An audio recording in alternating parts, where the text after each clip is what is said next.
If you own XRP, you should watch this movie all the way to the end. You guys aren't just here to keep you interested. I'm going to give you a lot of information that will make you even more bullish on XRP than you already are. That being said, hello everyone, my name is Nick and I'm glad you all showed up again. If this video is your first time on the channel, I hope you decide to join by the end. And if you don't follow me on all of my social media accounts, you're missing out on all of other stuff too. What do you two have planned? In the text below, you can find links to follow me on all of my social media sites and to join the free Discord server. 6,000 or more new people in there. Even though volatility is a problem, it's important to remember that these assets are still pretty young and will become less unpredictable as they grow up. There are also big efforts going on across the business to make what are called stable coins to deal with the problem of volatility. Now, this is an older PDF file, but they were very focused on what was going to happen with tokenization and financial use cases in the area. The crypto world and the token market are shown here. This is what they have in mind for this. It's a pretty big breakdown. Most of the time, though, this isn't about how everything is going to work. It's more about how organizations are building trust in the area, plus letting crypto grow. What I said now is also tokenization. It's now time for many of the big players like Aberdeen with Hedera and Franklin Templeton with Stellar to pick their winners. They're getting the big names that I think will be around for at least 5 to 10 years. But I also began to notice that a lot of big businesses and institutions were entering the space. Citi released a report about how to reach mass usage, which I found very interesting. The report also talked about how blockchain and AI are coming together, which will speed up the adoption of blockchain itself. A lot of people are talking about AI these days, and that trend will only continue as companies start to use AI to automate tasks. Blockchain will become more and more important. In the end, ETFs are just the start of what's to come for crypto. This market is being seen by institutions for what it will really become. The place where amazing new ideas and wealth are born. In this case, positioning was key for the retail sector. Positioning had to happen before it was really too late to be early. We still have time.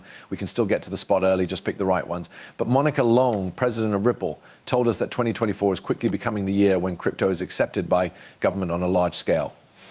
She also said that TradFi companies are already putting out crypto access, tokenization, and other goods and what they did during past bear markets. But now it's becoming clear in a big way through some of the biggest names in show business. Also now, David Schwartz is here.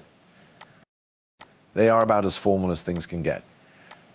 And yet, they are what's fueling these completely decentralized economies. I think you can't deny right now that institutional adoption is going to enable grassroots adoption and vice versa. I think the thing that we were too early on is when we were trying to bring institutions on for their payments. They weren't going to bring their customers to blockchains, right? Like if your bank is using, let's say they use Ripple's payment system, blockchains, XRP, and payments. For you as a customer, you can't see it. They are not going to bring you into the world of blockchain. The cool thing about this second wave of institutional adoption is that these companies are either putting their own users on the blockchain or making it possible for people to do things on the blockchain. If there's going to be mass acceptance, I think you have to accept that these things will go together. Just because there is proof that something is true doesn't mean that everything needs to be controlled. One thing I think people didn't know is that you can have a stable coin, a loan portfolio, or a tokenized asset that is fully regulated. Every customer goes through KYC and AML checks. On the other hand, there are fully decentralized tokens on the back end that represent ownership or collateral. We can see that now. And with that, David, thanks so much for being here. It's great. And I do want to bring up something he did say. They were just starting to accept the idea in schools. Back then they were ready, but institutions weren't. Now, though, you're saying that banks are ready to let their clients enter. They are ready to let their clients use blockchain. This is amazing for the whole business world. I also believe it will be, though, amazing for the early adopters who were ready before the space was fully developed enough to accept organizations. But Ripple was ahead of the rest. Another important thing to note is that XRP and the XRPL are also very popular. This makes me believe that Ripple and XRP will be the two most important cryptocurrencies in the future once institutions fully accept and regulate them, as well as in the whole field of business. David Schwartz now adds to this by talking about the plan behind Ripple and it and how useful XRP is. Financial institutions will be added to Ripple payments, a payment method that can settle transactions with XRP. By building a strong system with on-ramps, off-ramps, and enough liquidity, these institutions will be able to use XRP to settle their payments without any problems. The value of this will go through the trillions because Ripple wants dozens of banks to join the XRP system. Look at this. The goal is to get businesses to use a payment method that works with XRP. After that, they can use XRP to settle their payments as long as the system has on and off ramps and liquidity is available. That's Ripple. One way to think about Ripple is as having to have Ripple in it, which is like business tools for making payments to institutions. Then there's RippleX, which is the XRP system and all the DeFi stuff. That's all there is to it. And if we really look at what's going on, it all comes down to one main target: institutions. Why would we even go after retail? Or what? The store use cases are always the center of attention. Hey guys who work in retail, when it comes to retail, organizations play a big role. The door is opened and all of their customers are shuffled through it into the blockchain. People will mostly use it if it's used by institutions and businesses, not stores, because these players will help get a lot of people to use it. Their customers will come in with them. The back end of Ripple is also where all the talk is about XRP. Oh, XRP isn't used. They don't care about XRP. They're replacing it with a stable coin. They're replacing it with a stable coin. They're replacing it with this. Ripple's business is based on its XRP ledger digital payment system.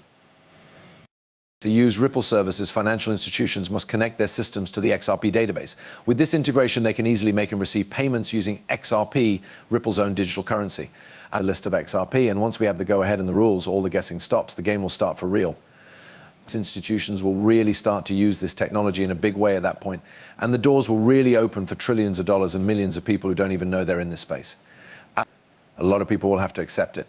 This technology with these big players, these big organizations, putting those retail people on the chain without them knowing anything about the technology behind it. This is also Ripple's business plan canvas. This is how it looks. Once more, everything on this page helps us understand how everything works. We have the important players. Who are they? I don't see any stores there. Companies that handle payments. We have important things to do, like developing payment protocols and cross-border payment solutions. We also have important tools like the Ripple and technology infrastructure and value propositions. According to Ripple, the value offer for financial institutions is that it gives them a safe, reliable, and quick way to send money across borders. For business users, the value proposition is all about making it easier and cheaper to make payments around the world. It's also possible to trade digital assets. This is not true. That's it. Look over the laws about banks and money. Morgan Stanley says that using a payment system like Ripple could cut down on the time it takes to settle deals, speed them up, and lower the risk of fraud. Morgan Stanley thinks that Ripple is a great alternative to SWIFT for making foreign payments. Also, Morgan Stanley, which is one of the world's largest financial consulting firms, says that cryptocurrencies will change the way the world's financial system works in 2024. That stablecoins and the rise of digital currencies issued by central banks are also completely changing the way money is handled around the world. Next, let me open this in a new tab. This comes from Advai. We know that XRP's consensus protocol method works much better than Bitcoin's proof of work. The other thing they say is that Ripple made a payment system that needs a central third party to check transactions. Actually, it's not exactly the same as Bitcoin, but it is more like how banks work now, which is why that's why the big banks and companies will always choose Ripple and what it has made, because it's exactly the same as what they do now. I'm still interested in what Ripple and XRP are doing and what they're becoming because of this. Also, keep in mind that Ripple has already linked up a lot of institutions. All of these big banks are already linked to them. Also, keep in mind that these are a lot like some big banks. There are also a lot of people they can meet through their partners. For instance, Accenture has a huge number of people working for them. They have more than 9,000 clients in more than 120 countries and more than 350 partners in their community. Finastra is another one. Accenture is also a partner of Finastra's